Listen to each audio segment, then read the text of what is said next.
Aujourd'hui, à Portrait de Leader, nous recevons Gino Sébastien Savard. Bonjour, Gino. Bonjour, Marc. Comment vas-tu? Ça va super bien.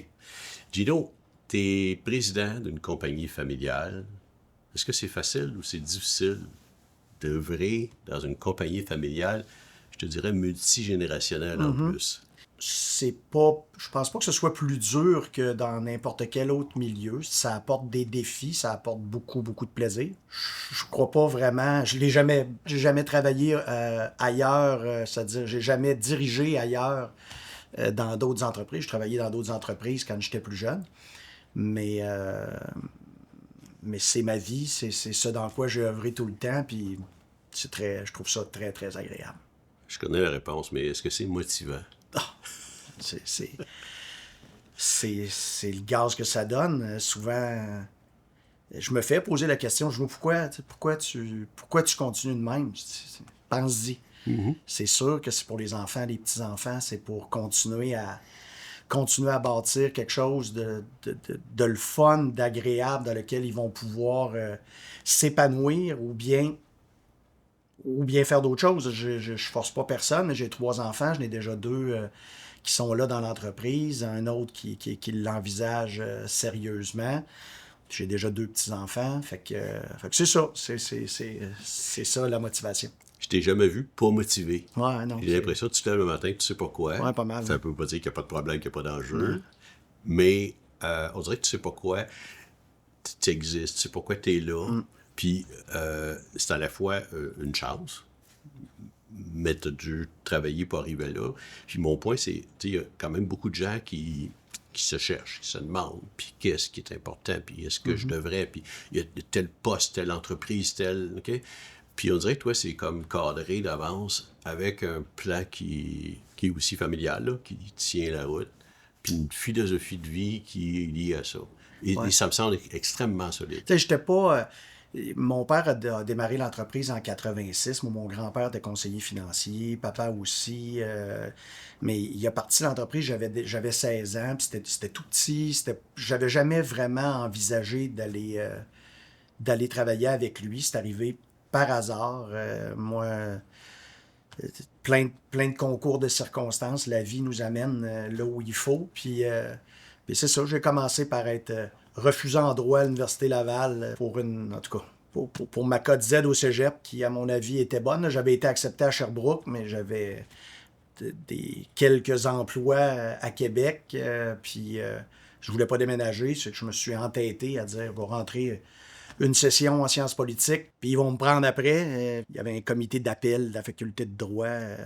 J'étais sûr que je te torcherais ça. Puis finalement, après, à la fin du processus, ils m'ont dit « Ah non, ça marche pas à cause de ta cote Z au cégep. » Fait que j'ai dit « Tant pis, je vais me partir une business à la place. » Fait que Tu t'es vengé. C'est ça.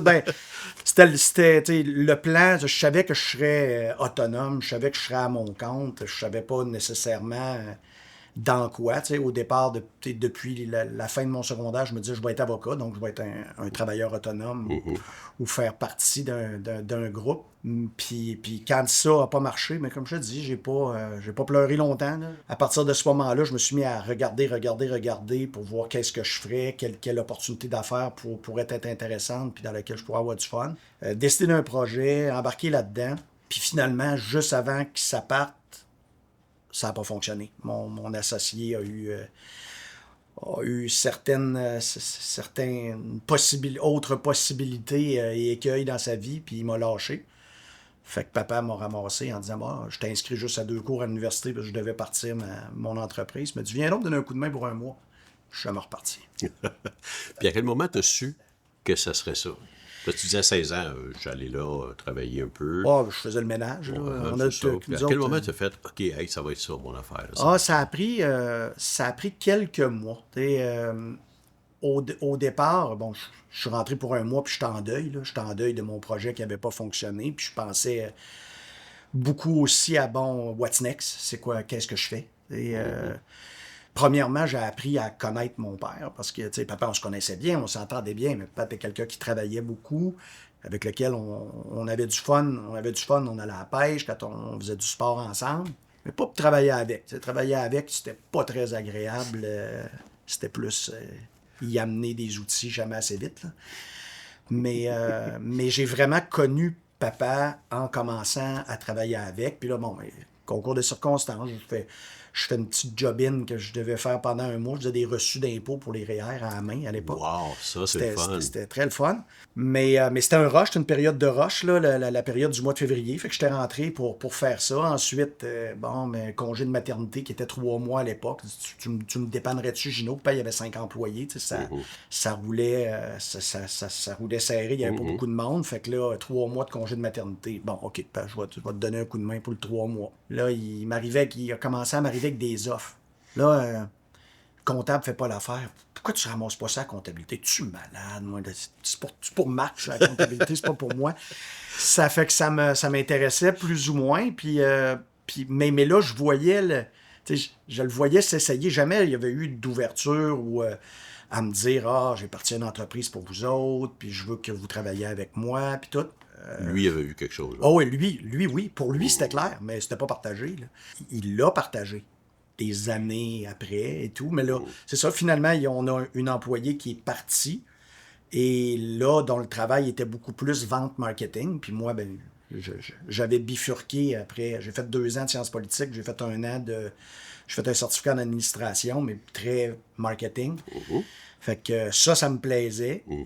Puis je dis, je vais faire ça, moi. Fait que j'ai accepté une job, puis commencé à travailler là, puis après ça, jamais regardé en arrière. Pas été facile, là. Pas été facile, là, d'être un son of a boss. C'est pas trippant tout le temps, là. Quand j'ai accepté ce poste-là, là, je savais que j'étais parti pour, pas nécessairement toute ma vie, mais que j'étais parti pour un long blitz, puis j'avais du fun. Je trouvais ça le fun de travailler avec papa dans l'entreprise familiale. Qu'est-ce qui était le déclencheur? Le sentiment, à un moment donné, tu as senti ta compétence, si je comprends. Tu dis, je peux faire de quoi? Je n'étais pas compétent quand j'ai pris la job que j'ai pris. Je voulais, par exemple. Ouais. Mon grand-père disait tout le temps, pas fort, mais il veut. Ça fait que j'avais déjà certaines connaissances apprises. Plein de personnes ressources pour me démerder. Ça fait que c'est une bonne question. Je suis à peu près certain de la réponse, mais je vais te revenir. Puis là, j'avais aucune espèce d'idée. Je fouillais, puis je trouvais. Puis c'est ça. C'est comme ça que j'ai commencé. C'est comme si tu avais découvert ta compétence en cours de route. Ouais. Parce qu'au début, tu fais rien. Tu sais rien. Écoute, j'ai commencé, j'avais 21 ans. Là, puis tu veux. Puis à un moment donné, tu fais « Hey, je peux être bon ». C'est ça. C'est un petit peu ce que j'entends de ce que tu dis. Puis le gros break, c'est qu'à un moment donné, ça faisait 3 ans que je travaillais dans l'entreprise. Puis là, j'ai eu un offre. J'ai eu un offre d'une compagnie d'assurance pour aller diriger le marketing en Ontario, au siège social et tout, puis qui représentait comme 3 fois le salaire que je gagnais. Puis là, en partant, ça a été très valorisant pour moi. Je fais, wow, tu sais, une belle offre, là, oui. Ils me font une offre de même, puis j'avais pas de blonde, pas d'enfant. Je me disais, je vais aller, puis je vais régler mon anglais pour de bon. Je vais aller travailler dans un milieu anglophone. Ça va être une belle expérience et tout. Puis là, j'ai annoncé à papa que je quittais. Puis là, il m'a dit non, tu peux pas partir. Je dis pourquoi? Ben, il dit, si tu pars, tu reviendras plus. Puis dis-moi, ça, c'est pour toi, là. Puis ton frère, ça fait que j'ai fait il me l'avait jamais dit. OK, là, c'était clair. Mais ça a été là, je suis pas parti. Je suis resté là. Mais là, il s'est ouvert un peu plus sur les plans, puis qu'il voulait que ça soit à moi. Puis il a fait un gel 4 ans après ça, puis il m'a cédé 30% des actions de l'entreprise. Ça fait que mais c'est là. Le gros break, là, le gros virage a été là. Vous avez eu une vraie discussion. Ouais. Je te regarde, puis je peux pas penser à autre chose que à votre siège social, Québec, puis l'extraordinaire photo de ton père. Ouais. C'est le président fondateur, puis c'est mon mentor, puis c'était un homme extraordinaire, c'était un leader charismatique, c'était quelqu'un de vraiment... De profondément humain, gentil, plein de belles valeurs. J'ai vraiment pogné un beau billet de loterie à naître là où je suis né avec papa, avec maman. Maman était directrice d'école, m'a lâché ça, est allée étudier en Californie pour devenir coach. Ça fait que ça m'a donné quand même C'était un beau background. T'as bien choisi. Ouais, c'est ça. J'ai été chanceux. Je dis pas ça souvent, là, mais ça, oui, là. Qu'est-ce qui reste du fondateur aujourd'hui? Qu'est-ce que tu dirais que dans vos décisions, dans vos accomplissements, dans l'atmosphère de Mika, qu'est-ce qui reste du fondateur? Qu'est-ce que Tout. tu ressens? Tout parce que, tu sais, il y a différents modèles de repreneurs. Puis parlons de l'entreprise familiale. Mon frère Martin et moi, parce qu'on est 50-50, Martin et moi, là, au niveau de l'entreprise, puis on dirige ensemble. On a décidé, mais c'était normal, de vraiment diriger par continuité. Vraiment dans les pas de papa. Donc, c'est les mêmes valeurs, c'est la même entreprise. Quelqu'un qui visitait l'entreprise il y a 40 ans, puis qui retombe maintenant là, dans le business, va se dire, OK, c'est la même entreprise. C'est sûr que c'est pas la même entreprise, on a 150 employés, c'est plus gros, mais il y a la même simplicité, la même folie, le même fun, je pense, qui vient de papa. Là. Fait que ça, on est vraiment dans la continuité. La créativité aussi. Oui. Ça vient de lui, ça vient de toi, ça vient de Martin. Oui, ça vient, la créativité, ça vient de papa, puis ça vient de toutes nous autres maintenant. On se permet de rêver, on se permet de voir à très long terme. On gère avec une vision pour être encore là dans 100 ans. Donc, on est vraiment... Il faut être visionnaire quand tu penses comme ça. Alors, oui, ça vient beaucoup de lui. J'ai l'impression que vous ne restez pas longtemps avec un problème, avec le même problème. J'ai l'impression que ça se règle. Comment vous prenez vos décisions? Je vis dans un monde de services financiers. Ça fait que c'est pas un monde qui bouge rapidement. Alors, moi, ma façon de procéder, c'est d'être hyper informé, hyper connecté. Je suis très, très impliqué dans mon secteur d'activité. Je lis beaucoup, mais je suis impliqué. Donc, ce que ça me permet, c'est de voir venir. Fait qu'à voir venir, tu te prépares pour tes décisions. Puis je pense que c'est vraiment ça notre recette, c'est voir venir, anticiper, bien connaître, puis après ça, ben on est équipé, je pense, même avant les autres pour prendre des bonnes décisions. On possède l'information. C'est sûr que tu sais jamais l'avenir. Tu sais jamais comment ça va, comment une situation va virer, comment la réglementation va virer, quelle décision la compétition va prendre, mais tout passe par le maximum d'informations que tu peux avoir, facilite la décision. Puis à un moment donné, ben, t'apprends. Puis tu passes à autre chose. Elle est pris. Puis je me questionne pas beaucoup par après. C'est pris, puis on vit avec. On vit avec la décision. J'ai rencontré ton frère Martin, j'ai reconnu la même vigueur que dans toi, ce qui est déjà extraordinaire. Comment vous complémentez vos deux? On a exactement la même vision.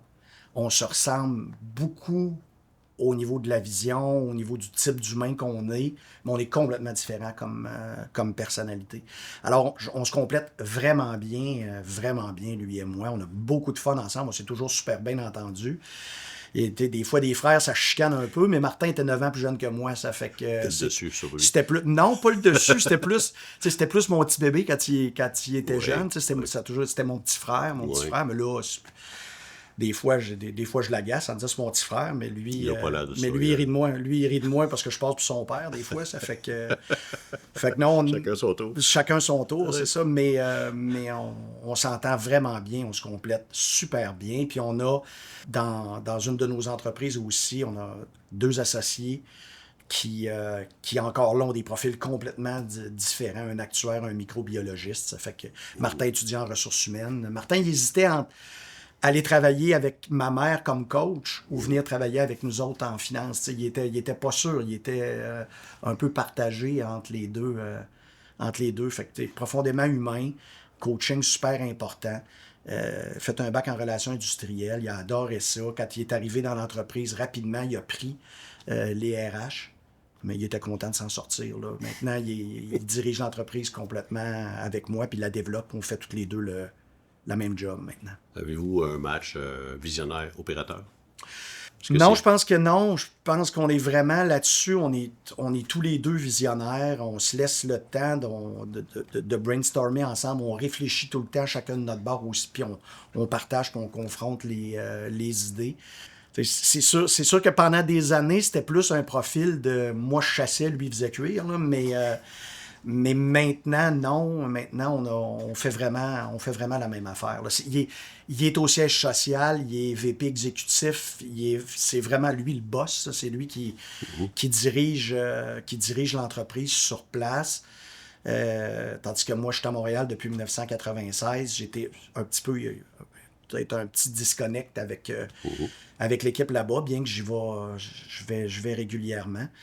Mais en ça, notre travail est encore un peu différent. Lui est un peu plus, justement, en charge de diriger les dirigeants dans l'entreprise. Puis moi, je suis vraiment celui qui est connecté sur les fournisseurs, sur l'industrie.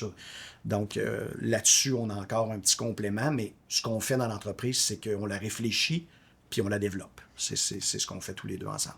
Donc, c'est assez symbiosé, dans le fond. Oui, complètement. Complètement. Okay. Ben, moi, j'ai remarqué un beau respect entre vous deux. Quand je vous ai rencontrés tous les deux, j'ai trouvé ça. Je pense que moi, j'ai plus de respect pour lui qu'il en a pour moi. Mais non, effectivement, on se respecte beaucoup, on s'aime beaucoup. L'image que j'ai, des fois, c'est deux partners qui prennent l'auto vers Montréal ou vers Québec, puis ils en parlent, puis quand ils arrivent à destination, la décision est prise, c'est réglé, c'est fait. C'est un petit peu ce que j'entends de...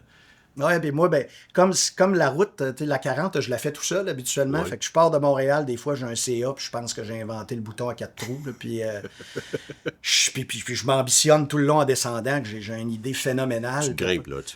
Puis quand je remonte, quand je reviens le soir chez nous, je me dis, je suis donc bien sans dessin. Pourquoi je n'avais pas pensé à ça? Pourquoi je n'avais pas pensé... Finalement, j'étais champ gauche complètement. Fait que ça nous a terriblement aidé comme entreprise d'être 4. Puis 4 différents, qui pensent différemment. Parce que Marc et Luc, nos associés, ont bien beau être uniquement dans une entreprise, on a toujours tout dirigé ensemble parce que les entreprises sont très, très étroitement liées. Ça fait que, le principal problème de l'entrepreneur, habituellement, c'est l'isolement. Il peut pas nécessairement parler beaucoup de ses préoccupations, de ces choses. Il parle de ça à qui? À son comptable. Il y a un bill. À son avocat. Il y a un bill. Puis tu peux pas nécessairement beaucoup parler de ça avec ta femme, tu veux pas l'inquiéter. Il y a plein de choses. Tandis que moi, j'ai jamais vécu ça. J'ai été associé avec papa, puis on a eu cette symbiose-là avant, puis il est parti, puis Martin était déjà là. Alors moi, j'ai toujours pu vraiment échanger, partager, ventiler, puis ça m'a évité beaucoup, beaucoup d'écueils. Parce que quand tu es tout seul, c'est plus facile de prendre des mauvaises décisions. Il faut quand même être capable d'écouter. Parce que d'un côté, tu as beaucoup de drive, puis ça vient en contradiction avec écouter. Ouais. Clairement, là. Okay? Fait que tu te dis, je me crains quand tu as 2 heures pour te craquer. Puis là, tu vois quand même à l'écoute pour faire, oh boy, attends, non, ça sera pas ça. Là. J'ai pas le choix, ils sont capables de faire entendre leur point de vue. Oh, ils sont sont capables de faire entendre leur point de vue. C'est eux autres. C'est eux autres qui sont bons. parce que moi, je suis TDA, fait que c'est très facile de repartir, de poser une question, puis de pas écouter, là. C'est mon plus gros problème, mais eux autres, ils s'organisent pour que je les écoute. Oui, c'est ça, exactement. Qui sont tes mentors? Mon premier mentor a été mon père, définitivement. Après ça, je suis déménagé à Montréal. J'ai eu un autre, un conseiller financier senior avec qui j'ai travaillé quand même assez étroitement pendant quelques années. Ma mère a été mon premier coach par la suite. Puis après ça, j'ai continué à faire du coaching. Alors, j'ai eu plusieurs mentors, plusieurs personnes qui m'ont aidé. Définitivement, c'est papa, là. C'est papa au départ. Puis bon, ensuite, avec différentes lectures, tu t'inspires aussi de leaders inspirants. Il y a Branson avec Virgin, qui est un visionnaire extraordinaire, qui a l'air d'un gars avec qui tu as le goût d'aller prendre une bière. Il a l'air profondément humain, sympathique. Ça fait que j'aime beaucoup. Il y a aussi d'autres dirigeants qui vont m'inspirer plus pour l'aspect caritatif. On a une fondation, puis c'est important, c'est très important pour nous. Ça fait que le président de Microsoft, entre autres, là, qui qui a vraiment trouvé sa voie, sa deuxième voie en transformant, en donnant accès à l'eau à plein de monde sur la Terre. Nous autres, c'est sûr qu'on n'est pas... On est tous sauf au même niveau, mais on est très impliqués au Nicaragua dans un projet humanitaire depuis une vingtaine d'années. Quel est le lien entre les valeurs de MICA et la fondation au Nicaragua? Ben, l'implication là part de ma sœur. Ma sœur est décédée à 20 ans d'un accident d'auto, puis elle avait fait 2 séjours au Nicaragua comme missionnaire laïque. Elle avait un projet là-bas dont elle nous parlait, qu'on trouvait bien le fun, mais qu'on écoutait plus ou moins, là, mais on trouvait ça le fun qu'elle soit en train de se découvrir, puis qu'elle soit allumée par quelque chose comme ça, parce qu'elle cherchait un petit peu à ce moment-là, puis elle a très bien choisi comme parcours. C'est d'ailleurs que ça se soit arrêté si vite, mais c'est ça. Donc, quand elle est décédée, ben à ce moment-là, papa puis moi, on a dit, bon, ben on va le faire, nous autres. Fait qu'on est allés, puis on a mis en place ce à quoi elle rêvait. Puis par la suite, on n'a pas arrêté de soutenir. Là. Donc, puis à un moment donné, ben on a décidé de mettre en place la Fondation MICA dans le but de supporter le centre Oscar Romero à Nandaime, au Nicaragua. Donc c'est ça. Puis maintenant, ben cet endroit-là au Nicaragua est chapeauté par un organisme d'aide humanitaire qui est basé à Québec, qui s'appelle Spiral. Donc, ma mère et moi, on est sur le conseil d'administration. Mais on a parti la Fondation MICA pour structurer nos dons, lever un peu plus de dons, puis permettre d'aider, de multiplier l'aide. Là. Donc, nos conseillers, nos employés, cotisent, vont donner à cet organisme-là, puis nous autres, on double tout ce qui est mis. Puis c'est une fondation à coût zéro, parce que elle est gérée, tout ce qu'elle a besoin, mais c'est fait par l'équipe chez nous. Donc tout ce qui est donné se rend au Nicaragua. Tu dois être un des seuls leaders à avoir eu ton père comme mentor et ta mère comme coach. Je pense que c'est rare, sérieusement. Unique, je pense que c'est rare. C'est extraordinaire. C'est pour ça que je dis j'ai vraiment pogné un bon ticket à la naissance. Je suis bien content de ça. Gino, qu'est-ce qui te reste à accomplir? C'est quoi tes prochaines étapes, là? Parce que c'est sûr qu'un visionnaire comme toi a eu l'idée de... Il me semble que j'ai pas grand-chose de fait. J'ai encore le plus gros défi est présentement de continuer à développer l'entreprise, parce qu'on se bat contre des multinationales. Nous autres, on est en services financiers, donc nos compétiteurs, c'est les banques, le Mouvement Desjardins, tous mes fournisseurs, dans le fond, les banques, puis les compagnies d'assurance, les compagnies d'investissement qui sont aussi mes compétiteurs. Ça fait que continuer à développer, à rester efficace, aligné sur notre mission, qui est de procurer un service extraordinaire aux conseillers financiers indépendants québécois. Ça, c'est le court terme, mais bon, ben naturellement, le grand défi va être d'amener l'entreprise à la prochaine génération. Puis ils sont là, sont intéressés, sont motivés, ils sont capables. Ça demeure un défi, mais ça m'inquiète pas beaucoup. Une histoire qui se continue. Ouais, avec une intensité, une même valeur. Ouais. Félicitations, Gino. Merci. Merci beaucoup. Ça fait plaisir. Merci à toi.